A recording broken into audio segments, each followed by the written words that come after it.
आजिर सबुठारु बड़ा खबर राज्य रे जारी हेला उच्च सतर्कता। आगामी किछि दिन मध्यरे तापमात्रा 45 रु 47 डिग्री सेल्सियस पर्यंत पहुंची पारे बोली सचेतन कराइछि नागरिक सुरक्षा महानिर्देशालय। अत्यधिक खरा, गुलुगुली परिवेश और गरम पवन जोगु साधारण जनजीवन प्रभावित हेबार आशंका रहिछि। गाड़ी चालकों पाई बड़ा सतर्कबाणी। कार भितरे lighter, perfume, power bank, battery और कोल्ड ड्रिंक्स रखिबाकू मना करा जाइछि। अधिक तापमात्रा रे एगुड़िक विस्फोरण होई पारे।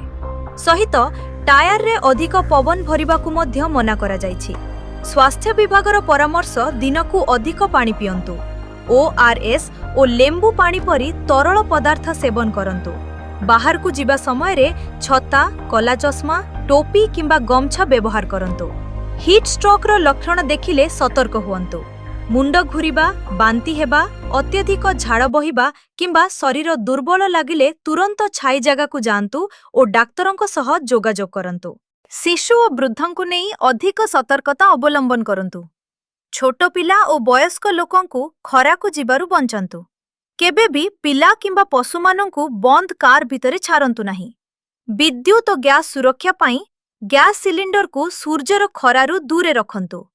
घरर विद्युत मीटर उपरे अधिक लोड दियंतु नाही। एसी को 24 रु 25 डिग्री रे रखिबाकू परामर्श दिया जाइछि। साप और बिछा अत्यधिक गरम जोगु ठंडा स्थान खोजी घर को प्रवेश करि पारंती। हमकु सबु जणा हेले भूली जाउछु।